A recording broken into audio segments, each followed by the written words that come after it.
하나님은 심판하시는 하나님이십니다. 하나님이 하나님 되심은 그가 모든 피조물을 심판할 수 있는 권세가 있기 때문에 하나님이라고 하는 겁니다. 하나님에게서 심판권이 제외된다면 그는 하나님이라고 말할 수가 없습니다. 그런데 이 하나님의 심판은 언제 이루어지느냐? 그것에 대해서 우리가 정확하게 이해를 해야 합니다. 이 심판에 대한 개념이 바로 되어 있지 않으면 우리는 이 땅에서 신앙생활을 제대로 할 수가 없어요. 많은 사람들이 하나님의 심판에 대해서 이 세상에 있을 때 심판하는 것으로 생각해요. 그 우리나라는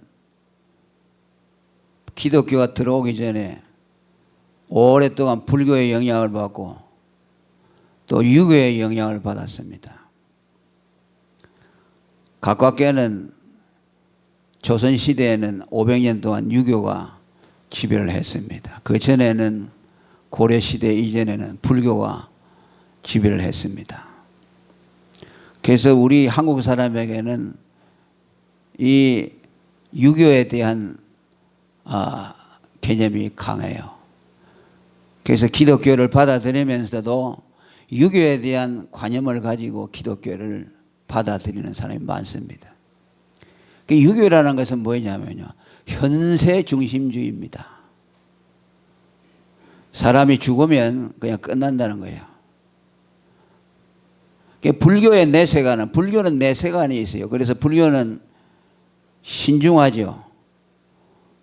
그 사람들이 현세에서 잘 먹고 잘 사는 데 대해서 별 관념이 없어요. 저 여러분 티벳이나 가보세요. 얼마나 가난하게 삽니까? 그 사람들은 오직 내세만을 바라보고 살아요. 그런데 이 유교라는 것은 금생에서 이 말하는 소위 오복을 받아서 살아야 그게 복받은 사람이라고 생각하는 겁니다. 그래서 사람이 죽으면 끝나버린다는 것이죠. 그런데 이런 생각을 가지고 기독교를 받아들이니까 기독교도 현세 기복 종교로 변질되어 버렸어요. 왜 하나님 믿느냐? 현세에서 육신의 복을 어떻게 하냐 누리다가 살려고 한다. 이건 성경에 없는 거예요. 성경은 그렇게 가르치지 않아요. 그러니까 현실에서 내가 예수 믿고 금생에서 복을 못 누리면 하나님 믿어봐야 소용이 없다고 생각하고 하나님은 안 계시다고 하는 것이요. 이게 여기서 하나님의 심판관에서 나오는 것이요. 그래서 이 세상에 예수 믿고 교회 다니다 뭐 좀 잘 되면 막 자기가 복 받았다고 자랑하고 좀 안 되면 그냥 아이고 나는 복 못 받았다고 막 부끄러워가지고 예수 믿는다는 소리도 못하고, 이게 얼마나 잘못된 것이요. 하나님은 금생에서 심판하지 않습니다. 아멘. 금생은 심판하는 곳이 아니에요. 히브리 9장 27절에 사람이 한 번 죽는 것은 정한이지요 죽은 후에 반드시 심판이 온다 그랬어요. 아멘. 심판이 언제 온다고요? 죽은 후에 와요. 금생에는 하나님이 심판하지 않습니다. 불신자나 신자나 다 똑같아요. 그냥 열심히 노력하면 먹고 사는 거는 문제가 없어요. 안 그래요? 불신자 논이라고 해서 뭐 농사가 안 됩니까? 신자 논에만 잘 됩니까? 안 그렇잖아요. 하나님은 다 불의한 자나 어려운 자나 골고루 햇빛 다 준다. 금생에는 하나님이 다 그래요. 왜? 하나님이 창조한 피조물이니까 책임을 져야 되잖아요. 불신자도 하나님이 창조했고 신자도 창조했으니까 뭘 입을 거면 입혀야 되지요. 그건 하나님의 심판 기준이 아니에요. 오늘도 보면 나사로는 평생 고생만 하다 죽잖아요. 거지가 병들어서 완전히 버림받아서 부잣집 대문 앞에서 개가 와서 그냥 사람은 그들 때 얼마나 무시했으면 사람은 그럴 때 보니 개가 와서 그냥 핥아주고 부자상에서 떨어지는 그 가루만 먹고 삽니다. 만약 하나님이 여러분 금생에 심판한다면 나사로가 그렇게 살면 안 되죠. 안 그러십니까? 불신자 부자는 날마다 잔치하고 있어요. 그런데 하나님 잘 믿는 사람은 거지가 돼서 병들어 누워 있다고 해요. 그럼 하나님이 심판한 거예요, 그게? 하나님이 심판했으면 그렇게 살아요?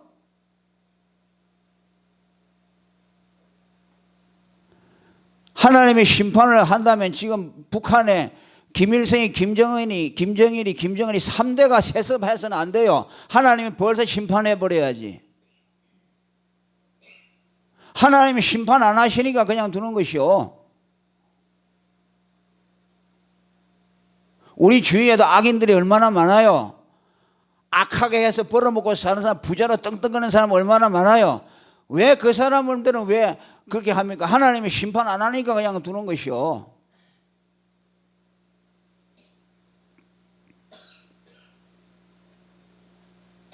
이거에 고쳐져야 돼요, 이거. 이거 안 고치면 백날 신앙생활 헛된 것이요. 거기다 기준을 대가지고 내가 복 받았나 못 받았나 하나님이 복주는 안 돼. 맨날 욕에다만 신경 써가지고 아무것도 못하는 거예요. 다른 거. 하나님 앞에 서야 되는데 나는 복도 하나님이 안 줬는데 내가 뭐 할 게 뭐 있노. 맨 거기에서 모든 게 다 나오는 것이요. 그걸 초월해버려야 돼요. 죽든지 살든지 나는 주님 위해 살아야겠다. 응?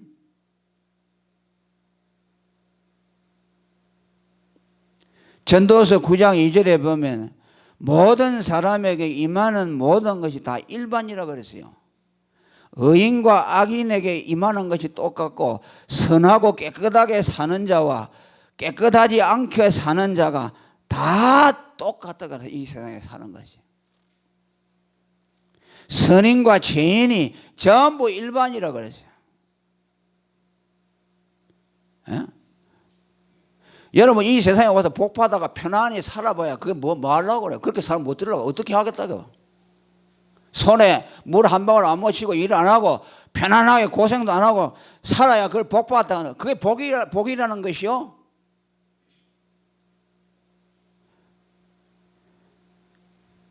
데살로니가 후서 3장 10절에 보면요. 일하기 싫으면 먹지 말라 그랬어요.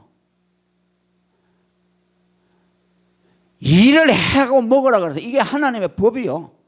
그게 뭐라고요? 복 받아가지고 그냥 집에 가정부 건드리고 물에 손 한 번 안 맞고 자가용 차고 마시는 게 뭐라 그거 복 받았다고 생각해요. 그게 복이요? 또 한 사람 지금 감옥 가게 또 안 생겼어요. 복 받았다고 얼마나 간증하고 돌아다녔어요. 결말이 다 그렇게 되는 것이요. 에덴 동산에서 인간이 타락한 이후에 하나님이 뭐라 그랬어요? 남자는 땀을 흘리고 일하여야만 먹을 수 있다고 그랬어요.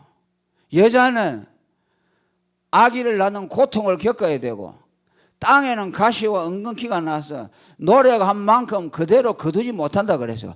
열을 뿌렸으면 열을 거둬야 되는데 그렇게 못한다 그 말이에요. 왜? 죄가 이 세상에 들어와서 인생살이가 그렇게 고통스럽다 그 말이에요. 가시와 엉겅퀴가 있고 땀을 흘려야 먹고 살도록 고생하며 땀 흘리고 열심히 살도록 하나님이 그렇게 만들었다 그 말이에요.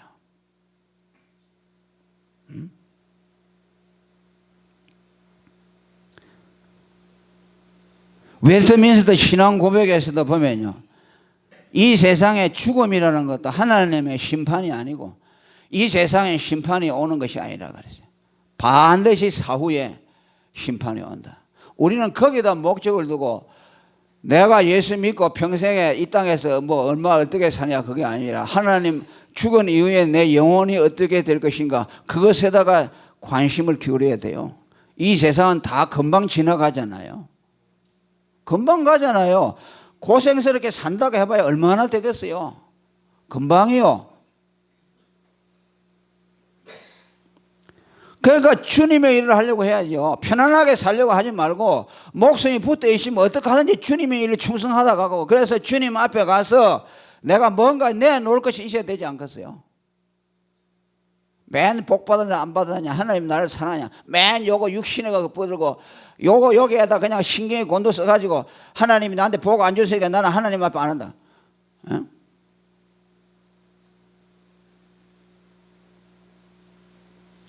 그 오늘 여기 심판해 보니까 그 심판이라는 것이 무서워요. 왜냐 하니까 금생의 삶을 전부 죄로로 만들어버려요. 아멘. 그 사람이 금생에 어떻게 살았던가 하는 것은 전혀 고려되지 않습니다. 그가 아무리 높은 사람이고 대통령이고 떵떵거리는 사람도 비참하게 될 수 있다는 것이죠. 순간으로 그 운명이 바뀌어지는 것이요. 그러니까 무섭지요. 이 세상에서 잘 먹고 막 높은 지위를 하면 저런 사람은 죽어서도 하나님 앞에 대접을 잘 받겠지. No. 상상할 수 없는 지위에 떨어져 버려요. 이 세상에서 살았던 것과는 상상할 수 없는 저주와 비참함 속에 빠뜨려진다고 말이에요. 그게 하나님이 하시는 심판이요. 그러니까 부러워할 거 없어요. 그 사람이 나중에 죽어서 어떻게 될 것인가, 그 결국을 봐야 돼요.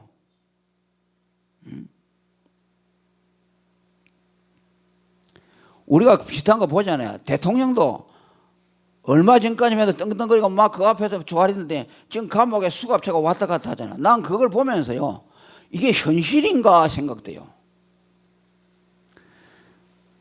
그렇게 순간으로 하나님은 심판을 해서 그 신세를 완전히 바꿔놔요.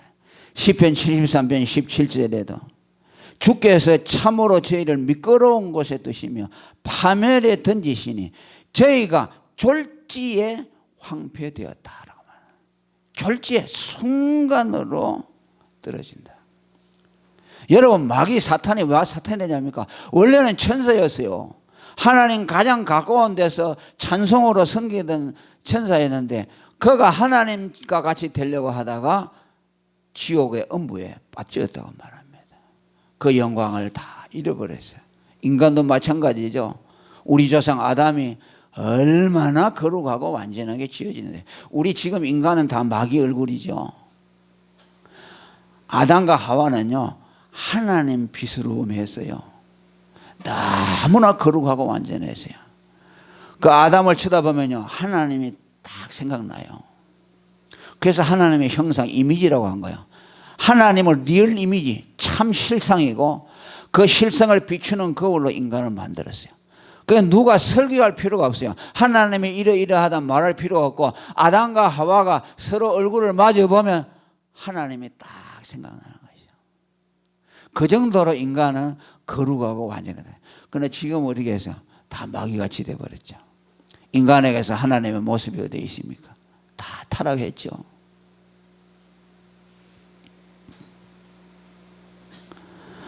그래 이 부자는 날마다 떵떵거리며 화로 연락하며 자색 옷을 입었다고 했는데, 그가 죽은 후에 바로 순간적으로 들어간 곳이 어디입니까? 불꽃 가운데로 던져졌다 그랬어요.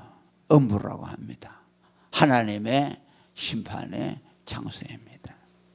상상도 할 수 없었던 일이죠.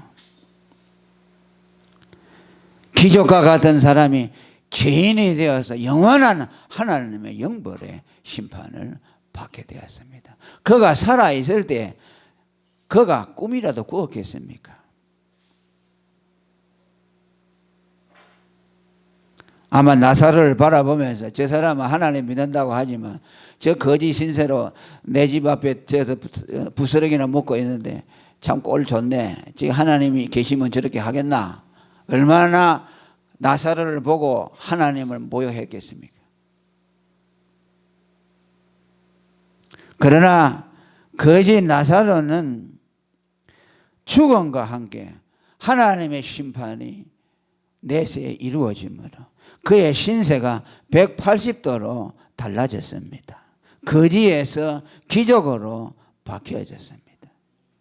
세상에 있을 때는 병든 몸으로 그냥 버려져서 부잣집 대문 앞에서 방치되어서 누구 어느 한 사람의 관심도 끌지 못했던 그런 사람, 걔가 와서 겨우 관심을 보여주던 그 사람 누구의 수종이라든지 존경이라고는 받아보지 못했던 그 나사로가 죽는 적시에 천사가 와서 그의 영혼을 받들어서 아브라함의 품에다가 안겼습니다. 할렐루야. 세상이 이렇게 바뀔 수가 있어요. 천사가 와서 그의 영혼을 받들어서 아브라함의 품에다가 쫙 안겨졌습니다. 기적이죠. 지금도 여러분 어디 높은 사람에 가서 영접하는 사람은 보통 사람은 안 하잖아요. 높은 사람이라야 영접을 하죠. 거지가 죽었는데 누가 왔습니까? 하나님이 그의 메신저 천사 사자를 보냈습니다. 할렐루야. 얼마나 하나님 앞에 나사로가 존귀한 자라는 것을 알 수 있어요.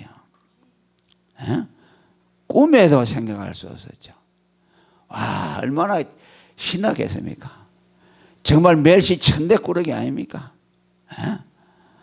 그런데 하나님이 천사를 보내가지고 그 영혼을 다 이렇게 받들어가지고 나고는으로 들어 올라가서 아브라함의 품에 안겼습니다. 참 우리도 이제 그렇게 될 거 아닙니까? 이 세상에서 뭐 누구 영접도 못 받아봤지만은 이 목사도 그러고 목사는 평생 작은 교회 목사 했지만 하나님 앞에 가면 커요. 아멘. 여러분들도 큽니다. 여러분 세상에서 여러분들이 아무 인정 안 해주지만 하나님은 천사들을 다 이렇게 수종들게. 왜 천사가 왜냐면요, 믿는 성도들을 수종들라고 하나님이 보냈다 그래요. 그 지금도 여러분들 천사들이 돕고 있어요. 아멘.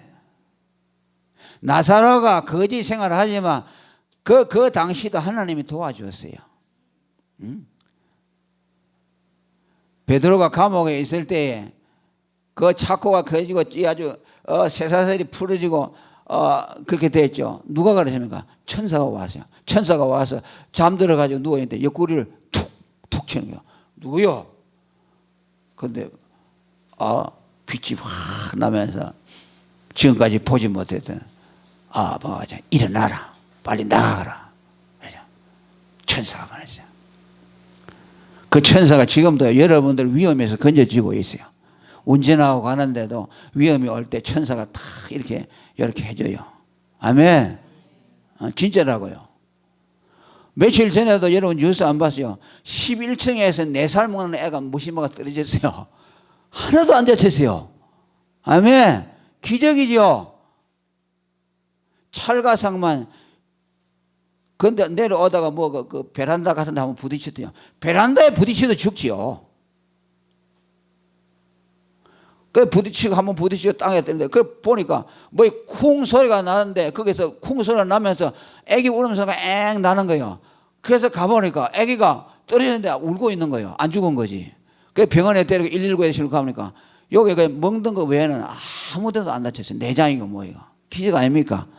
그 천사들 하나님이 천사를 보내 그런데 지켜주신다고.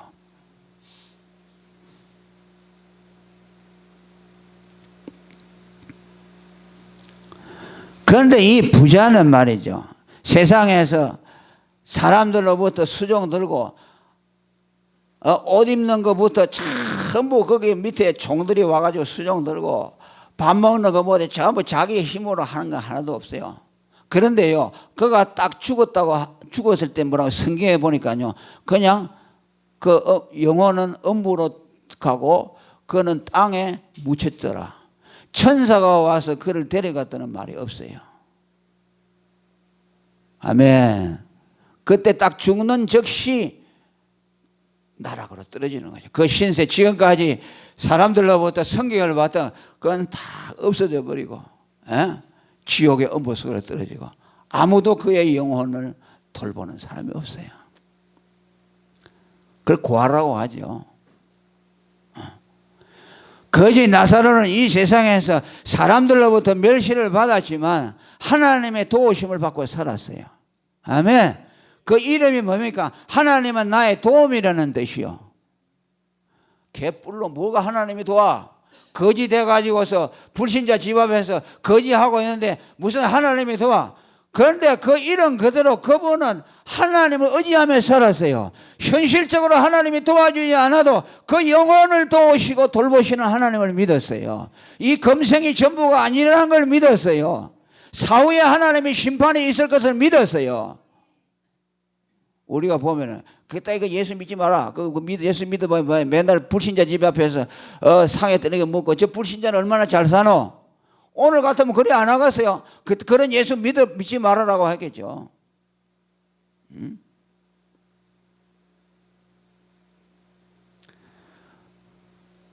그가 죽을 때 영접해 주는 사람 아무도 없었어요.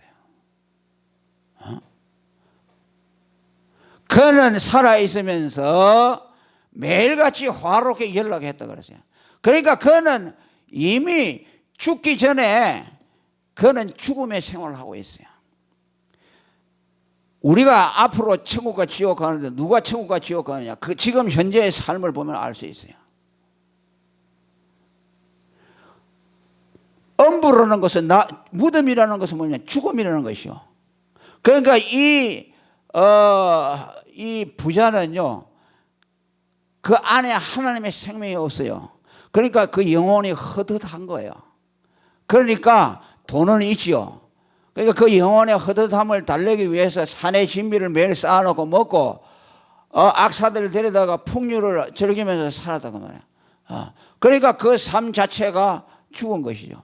왜? 성경에 보니까 일락을 좋아하는 자는 살았다 하는 이름이 있으나 죽은 자라고 디모데전서 5장 6절에 말합니다.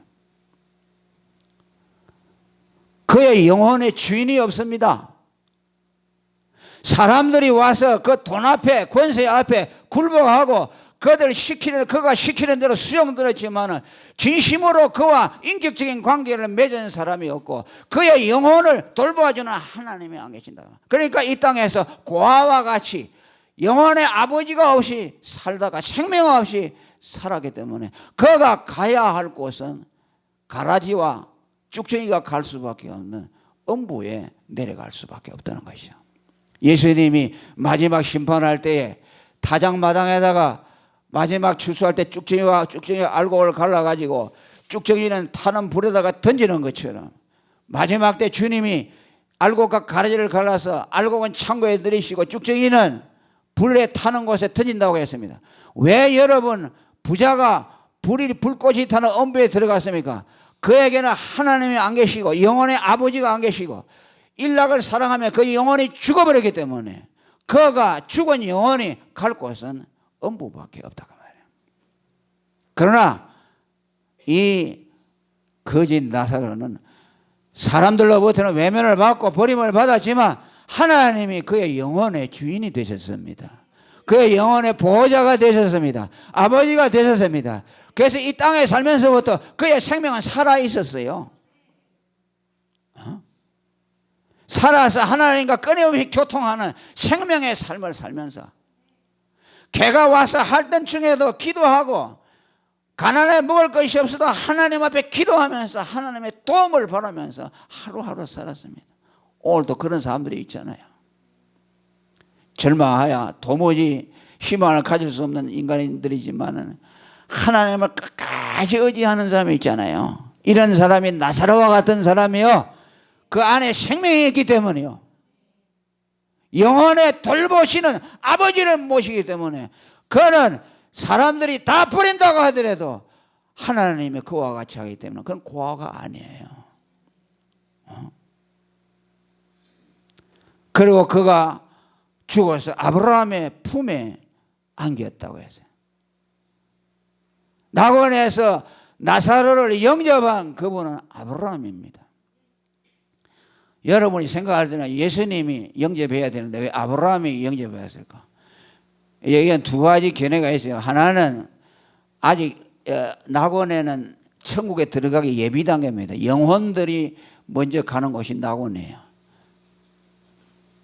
그러니까 천국에는 아직 먼저 언제 하냐? 예수님이 재림하실 때, 아멘. 그 영혼들을 데리고 와서 무덤에 있는 자들을 일으켜서 영혼과 육체가 랑데부를 하는 겁니다. 그래서 완전한 인간이 돼서 그때 천국으로 들어간다. 근데 예수님이 계신 거예요. 물론 낙원에도 예수님이 계시지만, 그 여기에서 아브라함이 영접했다고 하는 말은, 낙원, 천국은 누가 어떤 나라냐 하면은 믿음이 지배하는 세계라는 뜻이요. 왜? 아브라함은 믿음을 상징합니다. 갈라디아서 3장 7절에 3장 9절에 말합니다. 그런즉 믿음으로 말미암은 자들은 아브라함의 아들인 줄 알지어다. 나사로가 죽어서 아브라함의 품에 안겨서 아브라함의 아들로서 안긴 겁니다. 아멘. 조상이라는 말과 성경, 우리 한글 성경에는 조상이라는 말과 아버지라는 말이 같아요. 그게 뭐야? 갈라디아 3장 9절에 보니까, 7절에 보니까 믿음을 가지고 있는 사람은 아브라함과 혈통적인 관계가 없지만은 아브라함과 같은 믿음을 가졌기 때문에 아브라함의 아들이 된다고 그랬어요. 우리도 모두 이제 죽게 되면 낙원으로 들어가겠는데 그때 누가 영접할 것이냐? 아브라함이 영접할 겁니다. 아멘. 왜? 우리는 아브라함 같은 믿음을 가지고 있기 때문에 아브라함의 자손이에요. 그러니까 아버지가 우리를 아브라함에 영접해야 돼요. 그때 이제 아브라함 얼굴 볼 거예요. 여러분은 저하고. 지금부터 4,000년 전에 사람 아닙니까? 어떻게 생겼는지 궁금하겠죠? 아브라함.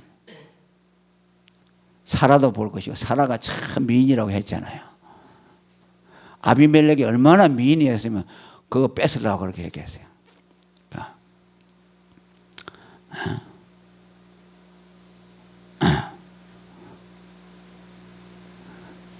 그 9절에다 보면 믿음으로 말미암은 자는 믿음이 있는 아브라함과 함께 복을 받는다. 이건 뭐냐면요, 아브라함이 들어간 천국에 들어간다는 뜻이요. 아멘. 아브라함의 믿음을 가진 사람은 아브라함이 받은 복을 받는다는 말은 아브라함이 세상에 가졌던 물질의 복을 받았다는 뜻이 아니요. 구약에 나오는 물질의 풍성함은 영적인 풍성함을 상징하는 것이요. 왜 그걸 그따다 그대로 신약에다 가지고 오느냐 그 말이야. 구약 시대는 유대인들의 개념에는요, 유대인들의 개념에도 현세 중심적인 사상이 많이 있어요. 유대인들도. 그러니까 유대인들이 성경을 기록할 때는 하나님의 복을 현세적인 것을 상징화시켜요. 그래, 가나안이 뭡니까? 가나안이 이스라엘인데 그 이스라엘 땅은 아니잖아요. 천국을 말하잖아요. 그러니까 아브라함이 믿음으로 받았던 건 복에 우리가 참여한다는 말은 아브라함이 믿음으로 어렵다함을 받은 것이 우리도 어렵다함을 받게 되고, 아브라함이 들어갔던 그 낙원에 우리도 들어가게 된다는 말씀입니다. 이것이 우리 예수 믿는 사람의 복입니다. 이것이 장차 하나님 앞에 가서 심판과 영생 영벌과 그것이 가려지는 기준이 된다는 것을 말씀하고 있어요. 오늘 제가 왜 이 말씀을 드리느냐, 오늘 우리가 이 하나님의 심판에 대한 개념이 바로 되지 않으면 절대로 신앙생활을 잘 할 수 없어요. 그래서 우리는 현세에서 뭐 이렇게 사느냐 하느냐, 그건 이제 생각을 벗어나야 돼요. 아멘. 그거 가지고서 하나님 앞에 따지고 그거 가지고서 뭐 있더니 또 어떤 사람이 예수를 잘 믿는데 고난이 오니까 아이고 예수 잘 믿어봐야 성이 없다. 거기서 넘어지는 것이요. 그런 사람을 복을 개념을 잘못 생각하고 예수 잘 믿어 성이 없으니까 나도 저 사람처럼 예수 잘 믿을 필요 없네, 대충 믿어야겠네 하는 것이 어디서 나오느냐? 축복의 개념이 잘못됐으니까 나오는 것이요. 우리는 저분이 저렇게 예수를 잘 믿어 고난을 오는데도 그래도 예수를 잘 믿는구나, 그것을 본받아야죠. 저렇게 고생스러운데도 예수를 버리지 않고 믿으니 그 믿음을 본받아야 되죠. 왜 다른 것을 가지고 본받으려고 합니까? 그러니까 전부 이 세상 거 가지고서 성공 실패 가지고서 기준을 따먹어가지고 교회 나와서 그거 대대로 안 되면 하나님 믿어봐야 소용없다는 것이요. 그건요 기독교가 아니고요 유교적인 기독교예요. 그런 면으로 보면 불교가 더 나아요. 그런 면으로 보면 불교 신자들이 더 나아요. 그 사람들은 내세 심판을 믿잖아요. 그러니까 현세에서 잘 살고 잘 먹고 하는데 관심이 없어요.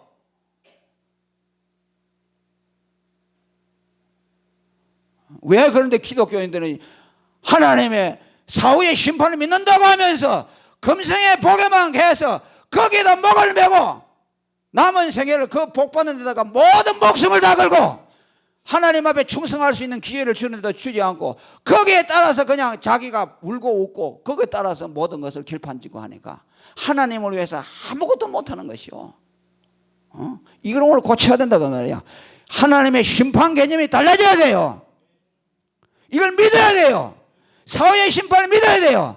그냥 한 세상 왔다가 이렇게도 살 수 있고 저렇게도 살 수 있고 그건 다 한 세상 가고 마는 것이요. 영원한 것이 아니요. 고생스러워도 하나님을 위해서 살아야 되고 편하게 살아도 하나님을 위해 살아야 돼요. 살든지 죽든지 나는 주님의 것이다. 왜 예수가 나를 위해 목숨을 버렸으니? 그것만 생각하고 살아야 되지 않아요? 그렇게 생각하면 뭐예요? 그냥 주님의 일을 하는 것이 그 사람의 소원이 되죠. 그냥 그걸 초월해버리잖아요. 금생에서 어떻게 사는가 그건 관심밖에 아니잖아요. 그렇게 또 살다 보면요 하나님은 그 사람에게 또 좋은 길도 열어줘요. 안 열어줄 수도 있어요. 그렇다고 그것이 전부가 아니라 그 말이야. 바른 신앙을 가지시길 바랍니다. 바른 심판 기준을 가지시고 여러분 남은 생에 시간을 아껴서 어떻게 하든지 주님을 위해서 헌신하고 충성할 수 있기를 축원합니다. 그 하나님이 심판할 거다니 이에 충성된 자야 네가 작은 일에 충성하였으니 큰 걸 맡기라. 그래 보니까 5달란트 2달란트 맡긴 사람은 충성했으니까 10곡을 다스리러 권세를 준다고 그랬어요. 1달란트 묶어놓고 아무것도 못하고 하나님이 구원을 주고 은혜를 주고 복음을 주었는데도 그걸 땅에다 묶어놓고 차라리 은행에다 갖다 놨으면 이자라도 붙는데 아무것도 못하고 주님 오실 때 1달란트 냈다. 바깥 어두운 곳에 내가 쫓아라고 말합니다. 주님의 심판이 반드시 있을 것입니다. 아멘. 그래서 우리는 그걸 바라보고 어떻게 하는지 시간 낭비하지 말고 여러분들의 삶을 아름답게 드리시기를 축원합니다. 통성으로 기도하겠습니다.